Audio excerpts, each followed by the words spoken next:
we plan to publish a Q&A on our website soon. I would now like to introduce Professor Kate Nation, University of Oxford, to present today's webinar. Thank you, Fraser, and hello everyone. I have to confess this is a very strange experience. I'm sitting in my office here in Oxford and just looking at a big computer screen. I can see nothing. I can't see my own webcam. I can't see anybody there, but I'm imagining I'm talking to some people. Otherwise, I'm going to feel very daft in about 40 minutes time when I stop and find out nobody's there. But hopefully, if it's not working, there'll be some way of getting a message to me and I'll shut up. But let's hope everything's working, and I'll make a start with today's presentation. And thank you very much for signing in and making time to share the next hour with me. It's fantastic. Thank you. So what I'd like to do today is to cover 4 key areas. So I want to start just by inviting you to make some observations about reading, to think about what it is that we do when we read and what an amazing skill reading is. And this will take us naturally to the question of learning to read, because if we appreciate the magnitude of what we do, we can really begin to appreciate the challenge for children who are just beginning to learn to read, and of course the challenge for teachers who are helping them on this journey. That'll be the main component of the talk, and that'll be in 2 parts. First of all, thinking about reading words, and then going on to thinking about comprehending text. I'll finish with some reflections on instruction and then some summary and conclusions. So I think the first observation I'd like to make about reading is what a remarkable skill it is. I think all of us here today, people who are highly literate, who are motivated to read, who really value being able to read and write, we value it and we appreciate it, but I don't think we often stop to think about what a remarkable skill reading is. And I like to share this quote from Ian McEwan, who writes in Atonement about the magnificence of reading. And I think it really captures something really special about reading. He writes, by means of inking symbols on a page, she was able to send her thoughts and feelings from her mind to the readers. Earlier in the text, he describes this as a form of telepathy. It was a magical process so commonplace that no one stopped to wonder at it. Reading a sentence and understanding it were the same thing. There was no gap during which the symbols were unravelled. You see the word castle, and it was there, seen from some distance with woods in high summer spread before it. So the idea here is we see the word castle, we don't struggle to read it, we don't even think about it. And not only can we read the word, but it can also allow us to construct an amazing image, an amazing scene or situation of what Ian McEwan was wanting us to take from this passage of text. It really is remarkable, yet it feels remarkably effortless. If we think about what we do with reading, the other point to note is how good we are at it, in terms of even when we don't want to read, we find we can't stop ourselves reading.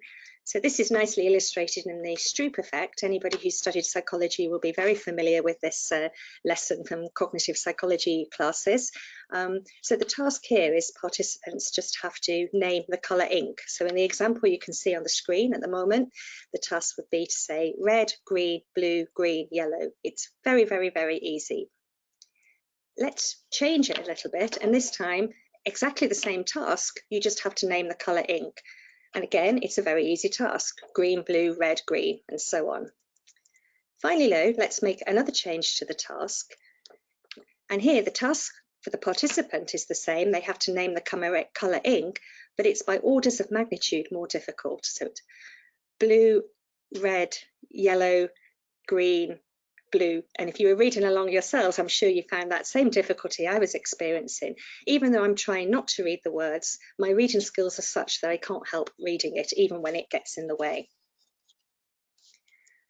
When we think about our ability to read words, not only are we good at it, but we're good at it in a way that's remarkably flexible. So there's 2 words on the screen now, which I suspect many of you will never have seen before, but most of us don't have a difficulty with pronouncing those words as something like perplisterong or staticultify. At the same time, we can read nonsense words we've never seen before, but very quickly they become to have meaning for us. Words like Dumbledore and Quidditch, if anybody is a Harry Potter fan. Of course, we have to have flexibility because we have homographs and homophones, so items like tear and tear and sail, which either look the same, sound the same, or mean something different. And of course, English in particular is notoriously tricky to read in this way, where we have lots of inconsistencies and irregularities. So beware of heard, a dreadful word that looks like beard and sounds like bird. Watch out for meet and greet. Meet and great and threat. They rhyme with sweet, straight and debt. Really difficult to read that poem out loud.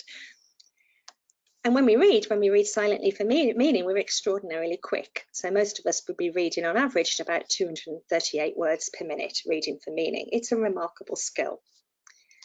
So we're efficient, we're flexible, we're fast, and this sense of effortlessness, but actually we're working quite hard in the background.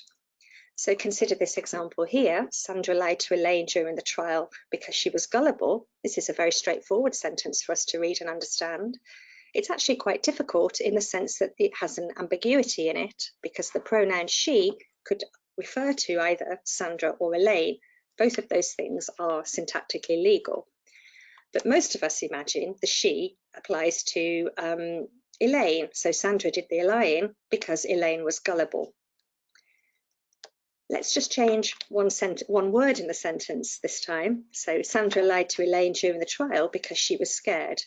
Here, most of us, I think, would imagine she refers to Sandra, and Sandra did the lying because she, Sandra, was scared. And this, of course, changes the interpretation of what we understand and the message we can construct from this very simple sentence.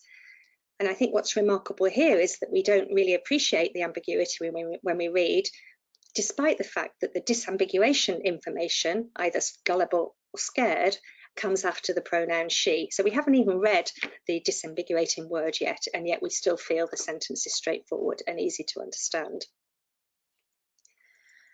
Finally, of course, we can think about ambiguity at a lexical level, which our language is absolutely full of. About 80% of words are polysemous to some extent. So this is an example that came to my attention from my colleague Jenny Rodd, who's a language psycholinguist at University College London, and she found this passage that was one of the key stage 2 assessment passages from a couple of years ago.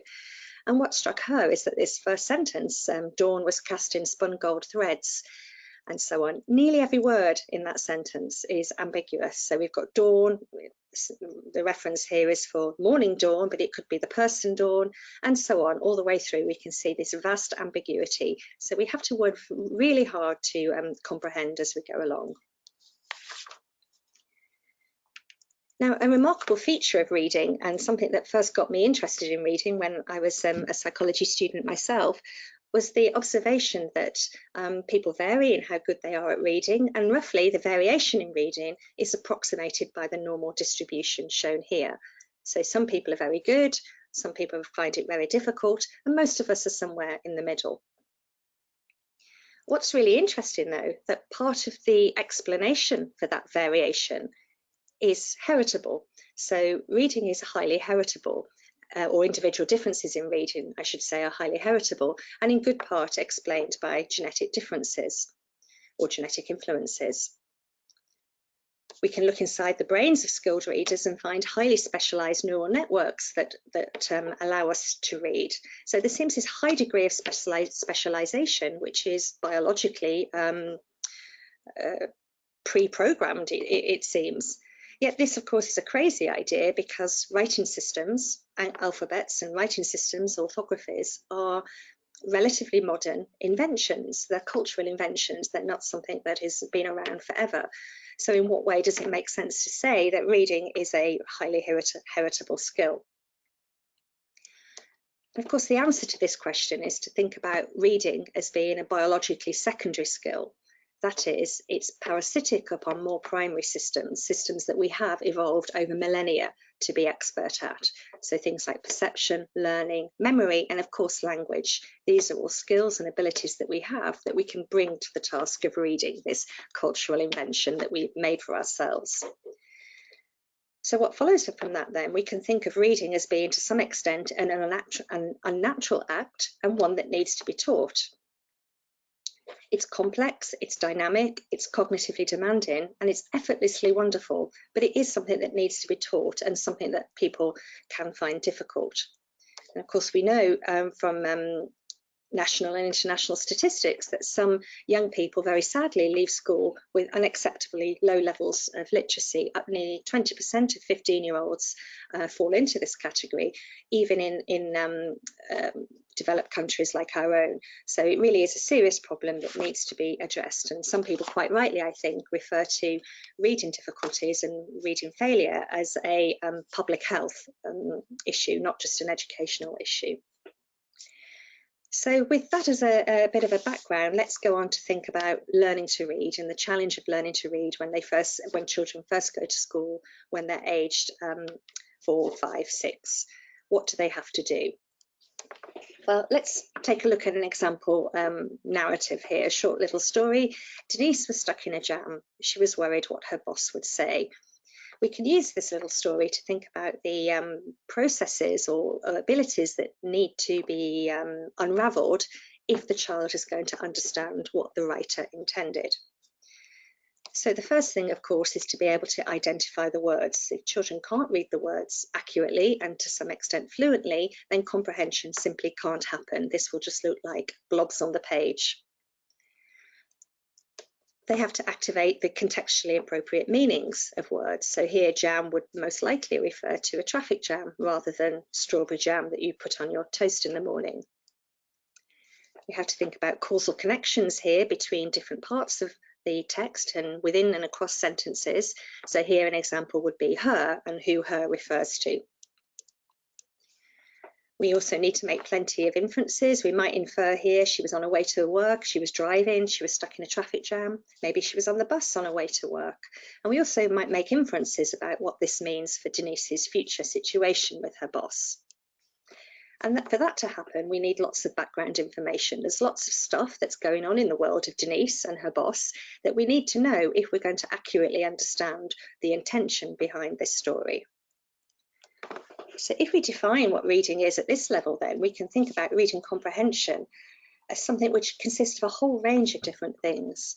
And moreover, it's an active task. It's something that we actively do as we read. We construct meaning. We form a mental representation of the situation that's described behind the text. And a whole load of things, even for very simple sentences like this, needs to be brought to bear. Now, most of the things shown on the screen at the moment are also requirements of spoken language. If you heard the story about Denise, you'd be having to activate meanings, connect to background knowledge, make causal connections, and so on. The special thing about reading is the blob in red there. Something has to happen to identify the words before these comprehension processes can begin to play a role. So we can think of that pink blob as being qualitatively different in a way from all the other stuff, which of course is shared with spoken language, but identifying the words is a particular problem for learning to read. And one way to articulate this is within the simple view of reading, and I'm going to be using this framework to frame most of the remainder of the talk. So reading comprehension in this framework then would be the child's understanding of Denise and the situation that she finds herself in. And in order to get to the accurate comprehension of that text, two sets of things need to go on. The pink blob, the reading the words, is all in the decoding box. We need to be able to get from the letters on the page to their linguistic representations. The rest of the things are all to do with linguistic comprehension, skills that are very much shared, skills and abilities that are very much shared with spoken language. And the simple view doesn't say that reading is simple. It doesn't say that the teaching of reading is simple, but it says at some level of description, we can describe reading comprehension in this simple way by saying that reading comprehension is the product of decoding and linguistic comprehension. Neither of these things are sufficient on their own, but both components are absolutely necessary. So yeah, what I'm going to start with is talking about what might go into the decoding box. And here I think we have to move a little bit beyond the simple view of reading if we're going to make lessons or begin to understand a little bit more about how reading happens, and from this think about how best to design intervention and instruction. Whoops, get rid of that. So we need to look inside the decoding box.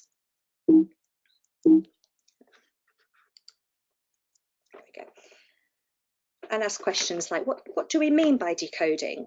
does decoding refer to something like sounding out, the ability to read something like perplisteronc or staticultify? Or does it mean something like all of the abilities to do with word reading we looked at earlier, being able to tell the difference between sail and tear and tear?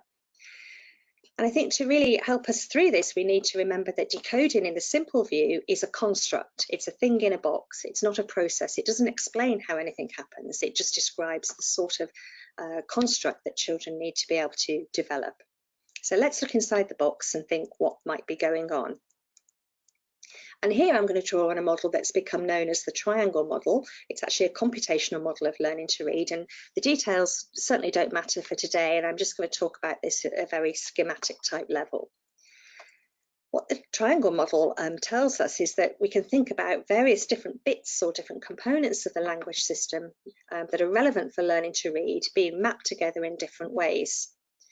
So we've got bits of information here, or what in the model are termed different bits of representation, to do with the sounds of words, which is the phonology, to do with the meanings of words, which is the semantics, and to do with orthography, which is to do with the letters and the patterns of letters. And if we think about children before they learn to read, there's already a lot of information in phonology and semantics. Put simply, children can already produce language, they can already comprehend language very well by the time they're 4 or 5 years in age. These connections, these mappings between phonology and semantics are already in place. But one thing to note about these sorts of mappings is that they're very arbitrary in their nature. So for example, the meaning of a word like cat, although it sounds like a word like cab, they sound very similar, but their meanings are very different. There's nothing systematic in the representation of words that sound the same, at least for morphologically simple words. So these are arbitrary mappings, they're not systematic. We can also think of the skilled reading system as having mappings between orthography and we can also think of the reading system as having mappings between orthography and phonology. So think of what you did when you first read the word Quidditch or perplisteronc. There we use the knowledge, our knowledge of how the reading system works, the predictable and regular regularities that we've experienced through our reading experience to sound out a word. So we can read with Quidditch even though we've never seen it before. And we do that presumably by making these connections between orthography and phonology. We also know in skilled readers there's something else. There's something that seems to be direct mappings between orthography and semantics. And this is the sort of mappings that allow us to read so effortlessly, so quickly, and so fluently. And as evidence for there being systematic mappings between orthography and semantics, consider words like sail and sail. Here, although they sound the same, we know just by looking at those words that they have different meanings, which tells us something about connections between orthography and semantics. So if we put all this bit of information together, then we can think about words that might be read going from orthography to the sounds that come from the orthography, and then activating a meaning. So we see the letters CAT, we might sound the word out to say cat, and then from the pronunciation of cat, we can look up the meaning of the word cat. Or we can think about reading as going from orthography to semantics. So here in the sail example, we see the orthographic string of letters, and that takes us directly to the meaning of those words. Now, what we know about learning to read is that the pathway to learning to read in an alphabetic system, so in a system like English, is paved by sound. So early reading is very much of the red type pathway from orthography to phonology and to semantics. And this is simply because this is the way our alphabet works. Different orthographies, different languages work in different ways, but a language like English works via sound, at least at a first approximation at the beginning of learning. So we have 26 letters of the alphabet. These letters work together in a systematic way to represent the sounds of the language. And the insight that children need to have to understand this is sometimes referred to as the alphabetic principle. So we can imagine a beginning reader who might know the words cat, cut, can, and rat. Then they might know that the one that refers to the rodent is the one that looks different at the start. And this is fine if the only words they have to read are cat, cut, can, and rat. However, as soon as they come to other words like rot or ran, they have no way of discriminating those words from the word rat or working out which one is the rodent. In order to do this, they have to have the alphabetic principle, and armed with this, they can then generalize to new words that they might not have seen before. So children who can read cat and cut and rat might be well placed to read run, rat, act, and ant, and so on. So this is really the heart of learning to read and what has to happen at the very beginning of reading development. And of course, this is difficult. We see that children struggle with it, and some children struggle with it for quite a long time. And there are two main reasons for the difficulty. First of all, these speech sounds that get represented by letters in our language are very small. They're not always very salient. And they're very ambiguous. So if you say the words to yourself, spit and pit, even though in our orthography we have a P letter there, the actual sound that those words make is quite different. But we have to learn to make this connection with the same letter. And in English, as I've already alluded to, this is difficult because those mappings aren't always consistent. So examples here of words that have the same sound but a different spelling, a different spelling but the same sound, and words that look similar, sound the same but have distinct meanings. And on the right hand side of the screen, there's some data from a study that compared learning to read in different European languages. So all these are alphabetic languages, so they all work on the basis of something that looks like the alphabetic principle, but they differ in terms of the ambiguity of the mappings between letters and the sounds. And what's striking on this figure is the data from the UK, where at the end of first grade, we can see our children are not doing very well, 41% correct, compared with other European countries like Spain and Italy, children doing much better. I think actually the UK data here came from Scotland, so this is very much Scottish data, even though the 41% is sitting right in the middle of England there. So different languages place different demands on children, and English is very difficult in the early stages because of this ambiguity and variation in how letters and sounds go together. Clearly though, children learn, and they learn in a way that can be promoted by high quality, systematic and explicit phonics instruction. So in other words, rather than letting children have to, or waiting for children to discover the alphabetic principle themselves, they can be taught it by appropriate instruction via this orthography, phonology and semantics pathway. This takes time, it takes instruction, and it can be promoted by high quality, explicit instruction. And of course, lots and lots of reading experience. And reading experience is important. Of course, it allows children to practice. But more than that, it allows children to begin to internalize all of that noise and all of that mess, all those regularities and quasi-regularities that make up our language. And they can then generalize this to new words. So as an example, consider here the words beat, head, and stake. These all have the letters EA, but the letter EA is doing something different in all of these words. If we look across the entire language, when we see the letter EA, most often they're associated with an E pronunciation, as in beat. But this obviously doesn't happen all the time. We've got words like head and like stake. And what's interesting in our language is that this variation is not random, it's not arbitrary. It can be somewhat conditioned by sort of regularities that are hidden there beneath the surface. So if the EA is followed by the letter T, as in beat, E is indeed the most common pronunciation.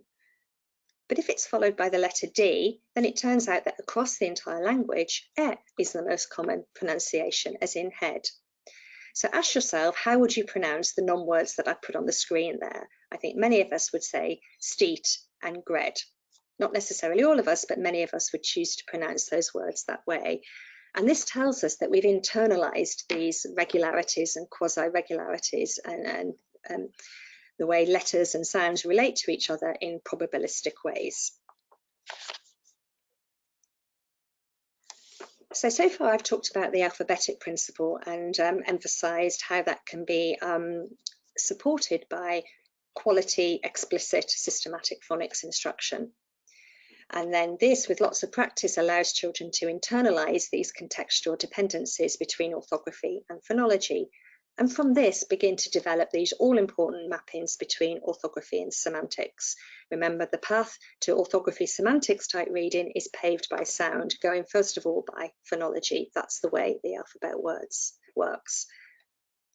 On saying that, though, we know that there's much more to learning to read words than just endless phonological decoding. The system does other things. So I just want to highlight two other types of things that are going on here. One is the importance of orthographic learning, and the second thing I just want to highlight is developing regularities or developing sensitivity to regularities between spelling and meaning via morphology, and I'll come on to that in a moment. So orthographic learning is the term that's given to the process or set of processes or the knowledge base that's required to move children from being these sequential decoders, these kids who really struggle to sound out words, to something that resembles the sort of word recognition that we have, the skilled word recognition system that we introduced at the beginning of the talk. And what's interesting about orthographic learning is, again, we see the important role of decoding this, because decoding this sounding out skill provides an opportunity to translate a printed word into its spoken form. This might be difficult, it might be long-winded, it might be laborious, but this active construction of a pronunciation does something that's very important. Well, it does two things that are important. One, it allows children to acquire specific information about that particular word. And then abstracted over lots of words, it provides information about how the language works. It adds to our database of statistics about how our alphabet and how our language works. So let me illustrate by example in the next slide. So here we have an example stimulus from an experiment that I was, or a series of experiments that I was involved in, led by my colleague Wen-Chen Wang. And she invented this whole new world where Professor Parsnip would make these crazy inventions. So here you can see one of his inventions. This invention, I'm going to call it a yate, and a yate is used to take the food out that you don't like on your plate. So you pour in the food at one end and out it comes at the other end without any vegetables in it. So the children read this passage. They don't, no attention is drawn to the word yate. They just read it. Then a little bit later on, the next day, a week later, whatever, we go in and we test children's knowledge and what they've learned about the letters Y-A-T-E. So we might ask them, which is a word, yate or yate? Or how do you spell that machine that takes the peas out of your food? And we look to see how they spell it. And this is an important thing to do, because if children were just relying on phonological decoding and remembering the sound of the word, they should be equally likely to choose yate as yate, because both of those are legitimate pronunciations of the word that they've seen. And similarly, they should be equally likely to spell the word Y-A-T-E as they are Y-A-I-T. So the fact, well, if children are above chance, if they're actually remembering the correct spelling of the word, we know they've learned something about the spelling of that word. We now know quite a lot about orthographic learning from lots and lots of different experiments. And one thing that comes out across many studies now is, although this looks like it might be a visual task, that you're remembering the sort of visual pattern of yate, that's not true. What we're actually doing is translating that string of letters into a sound representation, into a phonological representation, if you like, by decoding that word when we first see it. And that has to happen if we're then going to remember the spelling pattern. And we know that because if we do nasty things in our experiments where children are prevented from doing the phonological decoding, the orthographic learning just doesn't happen. So it seems like this procedure is tapping on this orthography to phonology to semantics type pathway. And in doing that, it's allowing children to learn about O, to learn about orthography. And from that, the learning the mappings from orthography to semantics. So when they see the letters Y-A-T-E, they know exactly what it's referring to, this particular Professor Parsnip experiment, whatever it is, P remover. Okay, let me move on to just say, spend just a moment or two talking about morphology. This is a complicated topic and maybe something that the organisation might like to organise a webinar on in its own right. It's a really interesting topic, and I think one that is very much not well enough understood, both in research but also in educational practice. So this refers to mappings between spelling and morphology. So knowing the word book tells us something about bookworm and bookish. And similarly, knowing the word kindness tells us something about unkind and kindly. Kindness and shyness and darkness are related to each other in systematic ways in terms of meaning. And this is also represented by similarities in letter patterns. So I put these examples here in blue to highlight this connection between orthography and semantics. So something that is systematic, but not necessarily by phonology, via phonology, I should say. And we know this because the phonology can sometimes lead us astray. So when we say herded, kicked, and snored, those words all sound very different, but they're all spelt in a systematic way with an ed at the end to mark a past tense. We don't write herded, kicked, and snored. And it turns out, again, in analyses of the entire language, that these spelling cues to meaning via morphology are highly reliable. So for example, if you look at just single morpheme words, so just essentially short words that aren't inflected in a past tense, only 38 of them have an ed ending. So you can find words like bed and shed, or a word like moped. So what this tells us, when we see an ed, even if it isn't an ed in our phonological form of the word, ed is a remarkable cue to it being a past tense form. And we know, again, from lots and lots of experiments, that skilled readers are sensitive to these probabilities, that they're properties of the writing system. So orthography itself is coding something to do with meaning via things like tense markers and derivational complexities like kindness, unkindness, kindly, bookworm, bookish, so on. We become sensitive to these things, and these rules, these regularities are embodied in us, and they become familiar as we begin and learn to read and experience print. So there is another type of systematicity that children can hook into as they learn to read. Okay, I have no idea what's coming next on my slide, so let's have a look. Okay, so let's go back to the simple view of reading then. So I've been talking about what's in the decoding box and making the argument that whatever's in here is really central to get the reading comprehension system going. Because put simply, if there's no decoding or something that we're summarizing under a decoding heading, I'm not restricting that just to this sounding out strict decoding process, reading comprehension simply can't happen. It's absolutely necessary. So problems with decoding are the major stumbling block to reading comprehension in the early years. And that's something I think many of us would, of course, see in our classrooms and in our own children. If you can't read the words, comprehension can't happen. Equally though, all the ability to read words is not sufficient to bring about reading comprehension. And we know this, well, firstly from a large dose of common sense, but we also know it from the study of children who are poor comprehenders. So poor comprehenders can be defined as children who read well, well, they do read well, they decode accurately and fluently, but their comprehension is not very good when we ask them questions about what they've read. And clearly for these children, it can't be decoding that's gone wrong because they're able to read words accurately and fluently. So we identify poor comprehenders by doing assessments that look a bit like this. Some of you might recognise this as an example passage from the Neal analysis of reading ability. So what happens here is the children are reading the story out loud, which generates a measure of how good they are at reading accuracy or things that we might collate into the decoding box.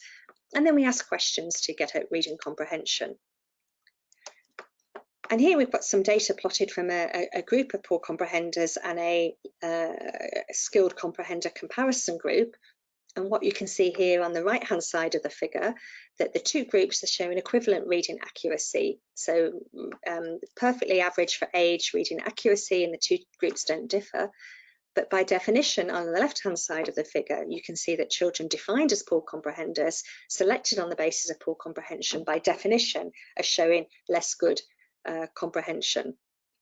And it turns out these children are not unusual. About 7% of the population in mid-childhood fit this criteria of being a poor comprehender.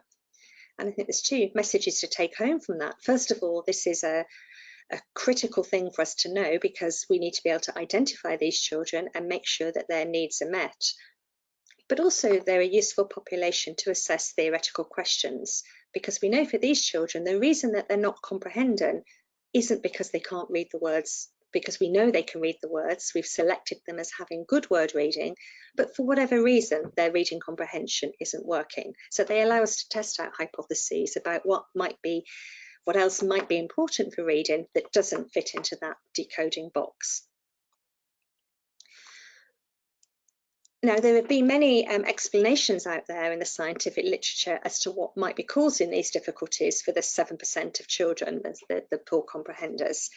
And lots of studies out there, and people have investigated hypotheses that says, well, maybe reading comprehension fails for these children because they can't hold information in memory. Maybe they have difficulty understanding words. Maybe it's a vocabulary problem and the children can't access the meaning of words accurately or rapidly and in context. Maybe they have difficulty connecting the ideas in a text, or difficulty making inferences. Maybe they just know less. Maybe they just don't know anything about the world, and therefore they don't have this background knowledge to bring to bear when reading. Or maybe they have particular difficulties with using strategies to foster good reading comprehension. So this is a growing and large literature, and we know a lot. I'm not going to review all of that today, but what I will say is that these are, although it's possible to list these out as separate bullet points, these are overlapping things and they're highly interactive. And I think most of the studies with poor comprehenders would conclude by saying there's no magic profile, there's no one reason why these children are struggling. It's a whole host of different reasons why children might find reading comprehension difficult. On saying that, though, there's one thing that unites all of these plausible explanations for reading comprehension difficulty, and that's language. So all of these things bear on language, spoken language, and the knowledge that language represents. And we can think perhaps then as children having a difficulty with spoken language, and this is what puts them at risk for difficulties with reading comprehension. And indeed, when we look at the language skills of children selected on the basis of having poor reading comprehension, the majority of them will also show relative weaknesses in spoken language as well. And some of them, about a third of any group of poor comprehenders in my experience, would have clinically significant levels of language impairment. So their spoken language skills, their vocabulary, their grammar, their syntax and so on is at a level where they really should be going for speech and language therapy, although most of them aren't. Most of them are under the radar and unidentified. It's not to say that children don't notice that these children are struggling. Certainly we see reports of poor attention, poor behaviour, emotion regulation, poor motivation and poor listening. But it's quite rare for these children to be noticed as having a problem with reading or language comprehension.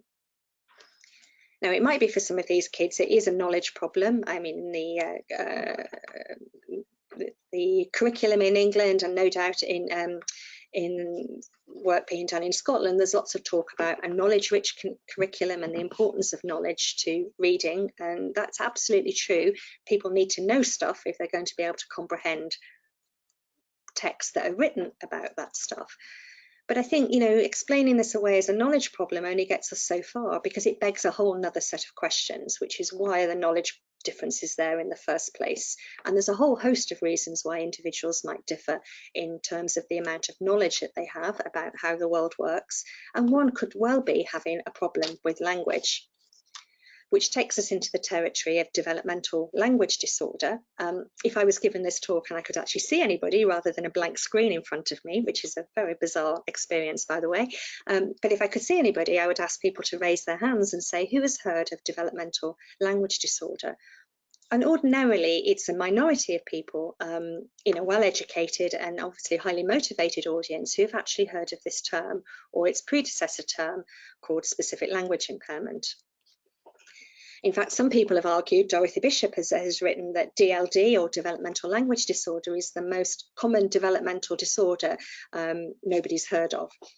These are children who have difficulty acquiring their own language for no obvious reason.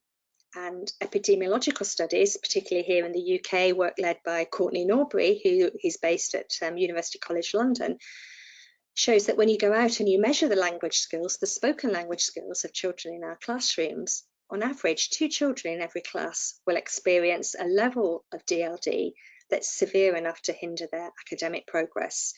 Yet no way are 2 children in every class of children referred to speech therapy or have an appreciation that they have a developmental language difficulty. If you're interested in finding out more, do take a look at the RADORD website. Loads and loads of information there, and also some wonderful podcasts published by Tiffany Hogan on the website that you see down there, See, Hear, Speak podcast. The point of raising developmental language disorder here is just to emphasise that some children who have reading problems, this can be traced back to an underlying problem with spoken language. And the reason why they have a reading comprehension is because they have a language comprehension problem hiding underneath that. Okay, so for the last few minutes then, I just want to spend a moment or two reflecting on the implications of what I've been talking about for instruction. And to do this, I'm going to go back to the simple view and a reminder that reading is complex. We can draw a simple picture like this, but nobody is arguing that reading is simple or that the teaching of reading is simple. We must remember that reading comprehension is the goal, but reading comprehension itself is complex and multifaceted. We saw this with the examples at the beginning of the talk and the little example of Denise being stuck in a traffic jam. Reading comprehension isn't a thing, it's a product of lots and lots of things happening across a text. So in a way, reading comprehension is extraordinarily difficult, if not impossible to teach, because it's not one thing. It's not something that we can say, okay, this is a reading comprehension lesson and we're going to sort reading comprehension out today or in this program of activities. What we can do, though, is think about directing teaching at the foundations of reading comprehension. So things that are in that decoding box and things that are in that linguistic comprehension box, with the idea of these are providing the cognitive and linguistic foundations of reading comprehension. If we teach and aim our instruction there, reading comprehension should flow naturally from those abilities. Now, I'm not going to spend any time at all today talking about particular programs or activities. I'm not a teacher, I'm not able to do that. But instead, what I would like to do is to offer a framework for thinking about what we should look for in a good intervention or instructional package. And I think here we really need to think about causal theories and causation. So what I've been talking about today is very much work that focuses on the how children learn to read and the nature of the difficulties that some children have. And this is sort of theoretical work, but the idea is that this theoretical work should help us understand how the system develops and how it might go wrong, and therefore intervention in construction and instruction can be aimed in the right place. So an intervention package should have a strong theoretical foundation that is close to the thing it's aiming to remediate. So if a child has a reading problem, we should start by looking at reading rather than standing on one leg or reciting nursery rhymes backwards. We need to think about something that's close to the thing we want to improve, i.e. reading. And hopefully we should have evidence of effectiveness and rigorous and properly designed studies, as we would expect in medicine, for example. The point I would like to make here about this theory practice link, it really is a virtuous circle, and it depends on effective partnership and collaboration. So the idea here would be we have a theoretical notion, a causal theory about how reading happens and why it goes wrong. And we can put that into practice, not just as a way of translating that knowledge, but a way of testing that causal theory. So let's just unpack that and say a little bit more. So we have a theory about what's going wrong with some children. For example, reading comprehension is compromised by low oral language. We can put together a range of activities that help us test out whether that theory is correct.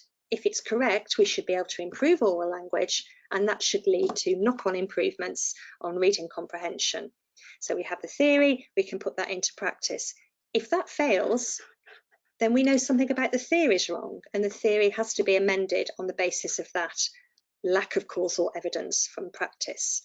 So this loop can go round and round and round in circles as we refine our theories and refine our practice.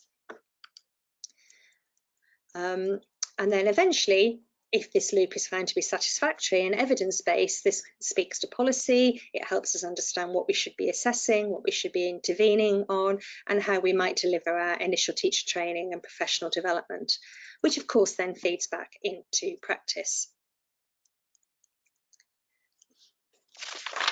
So if we think about what I've been talking about today in this framing of the of learning to read within the context of the simple view, and we can think about what this tells us about the causal foundations of reading comprehension, and then the sorts of things that we might want to do to bring about effective reading comprehension over time. So we have the simple view there.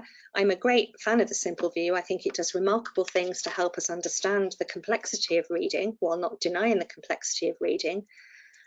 I am, though, going to change the simple view a little bit just to make it a little bit more complex by setting it up to demonstrate that these things are highly interactive. These things are not happening separately. They're all happening together in an integrating system, and in a system that is developing with reading experience. So I just put that there, and there's plenty of links on the website if people are interested more in why I would draw the simple view a bit more like this. I also want to emphasise that the simple view of reading, i.e. reading, grows up in a language-rich environment. As we said at the beginning, we've been born to speak and to produce and to understand language. We haven't been born to read. Reading is an unnatural act.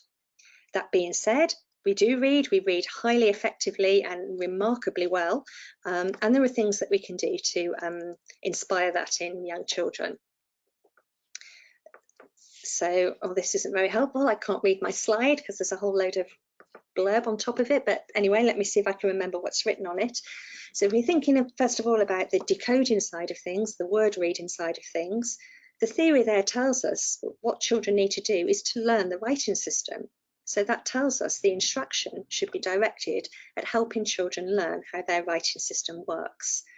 I've already mentioned systematic phonics, direct, explicit instruction in how the writing system works, the opportunity to practice that in decodable books so children can experience success as a reader, but also begin to practice putting the skills together.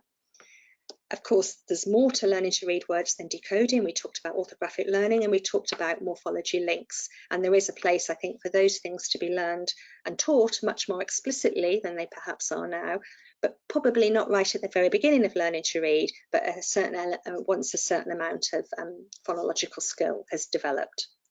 And then, of course, it's all about reading experience, lots and lots and lots of reading. As I've said in talks before, we need to be more Matilda. Moving to the other side of the equation, just because we're focusing on decoding and phonics and explicit instruction in how the writing system works, of course it doesn't mean that we forget about the rest of language. And this can be done in the spoken modality until children are able to read complex material themselves. So spoken language, exposure to book language, that is listening to stories, being read aloud to, explicit instruction in vocabulary and grammar and context, and strategies and exercises that help active engagement with content-rich and difficult material, stories and texts. And of course, lots and lots and lots of reading experience and reading practice.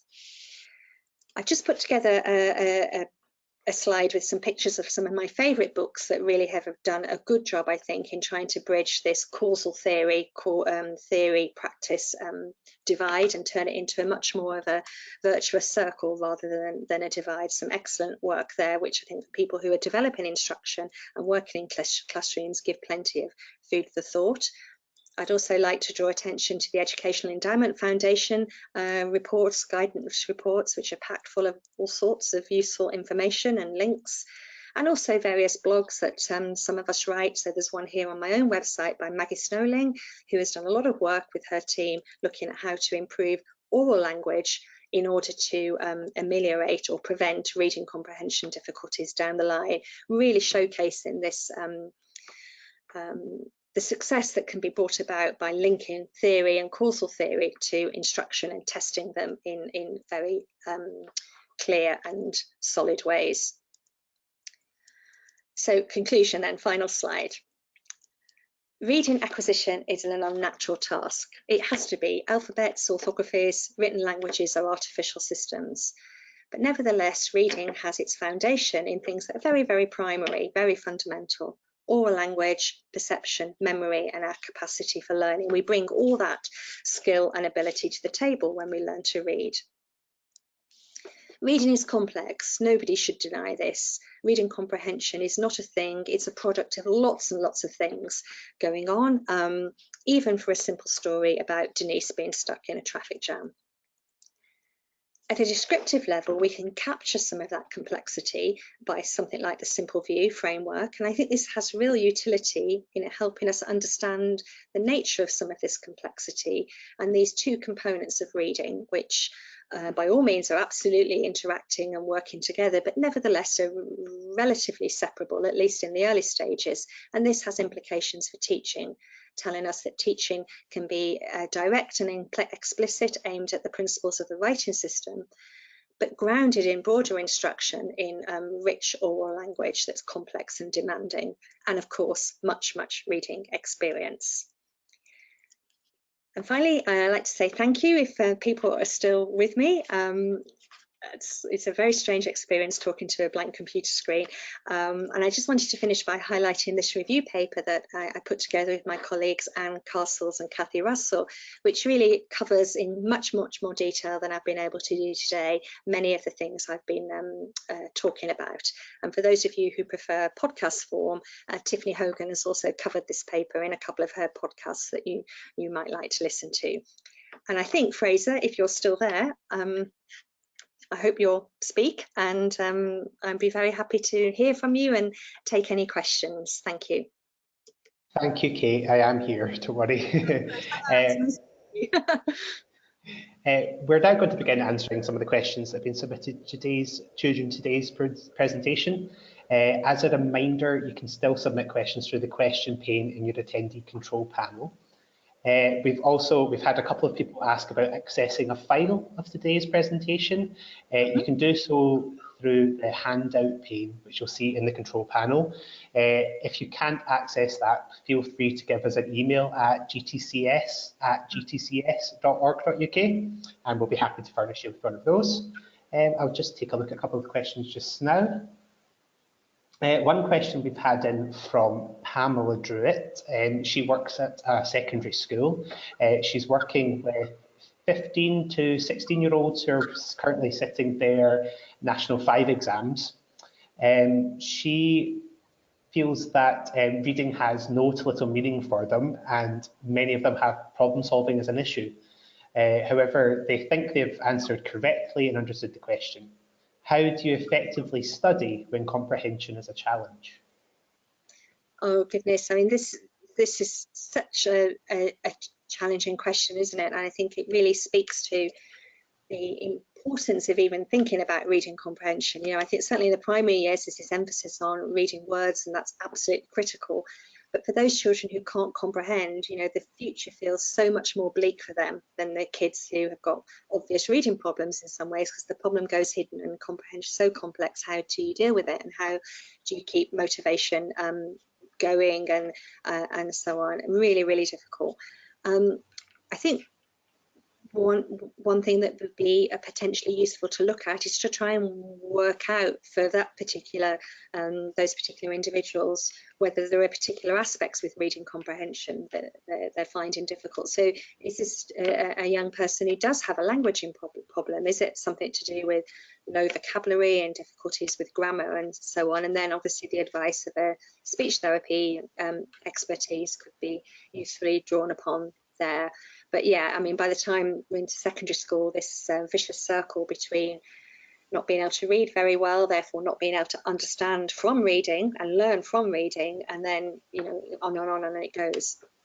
I'd also give a shout out for the next webinar in this series by Jessie Ricketts, and maybe that's a question from Pamela there that would be good for that one, because I think Jessie's going to focus on her webinar on the secondary years and the relationship between vocabulary and comprehension there. Okay, thank you, Kate. Another question we have through from John.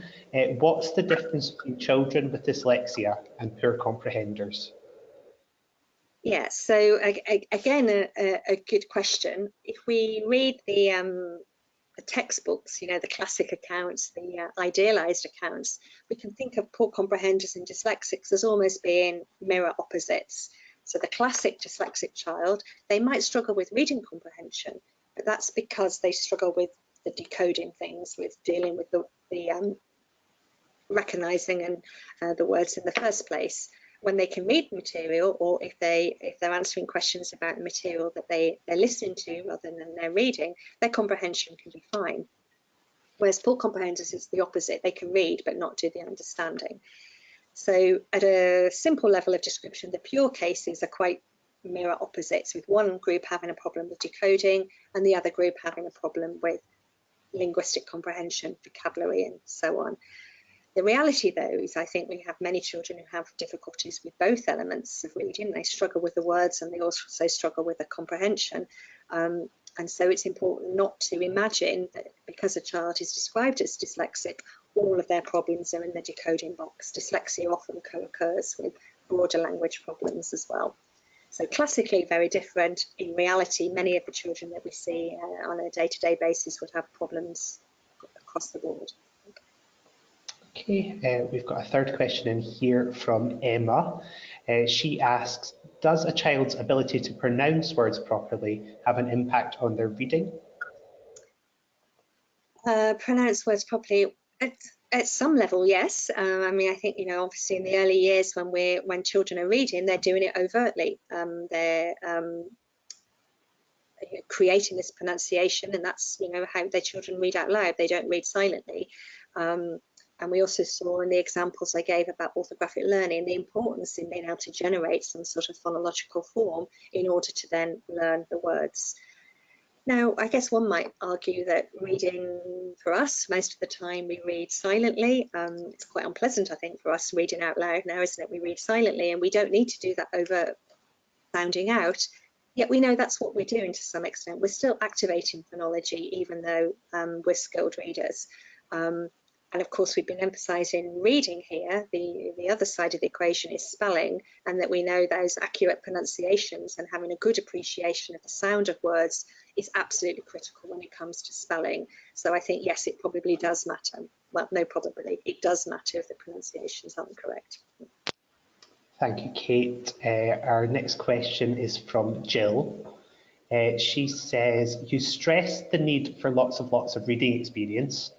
To what extent can this practice overcome or mitigate difficulties with decoding and linguistic comprehension? I missed the question bit there, Fraser. I heard the framing, but not the question. Okay, so the question was, you stressed the need for lots of reading experience. To what extent can this practice overcome or mitigate difficulties with decoding and linguistic comprehension?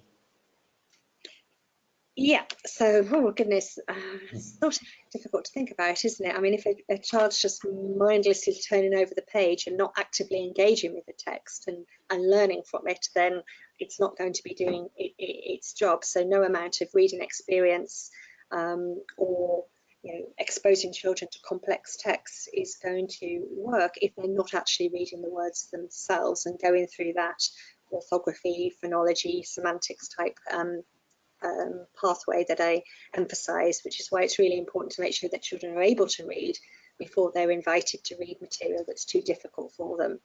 So they have to start with something that's within their skill set so that they can read and make sure that the reading system is getting off to a good start. And then they can move to reading more complex material. Okay, thank you, Kate. As we've come up to 5 o'clock, we're just going to close today's webinar. I'd just like to thank everyone for attending today's webinar. If you have any other questions, please contact GTCS at gtcs.org.uk and we'll be happy to pass these on to Kate. We have just published a tweet from the GTCS Twitter account containing a link to the next webinar in our language and literacy series, which is called Vocabulary and Reading Development from Primary to Secondary School and is presented by Dr. Jessie Ricketts. Once you leave today's webinar, you'll receive a survey on the presentation and we would appreciate if you would complete that and provide your views. You will also receive a follow-up email within 24 to 48 hours with a link to view a recording of today's webinar. As mentioned earlier, we will be publishing a Q&A following the session for any other questions that haven't been covered during today's session. On behalf of GTCS Scotland, I'd just like to thank Kate for her input today. I'd also like to thank LALCo and thank you for joining us today and invite you to enjoy your evening. Thank you. Thank you.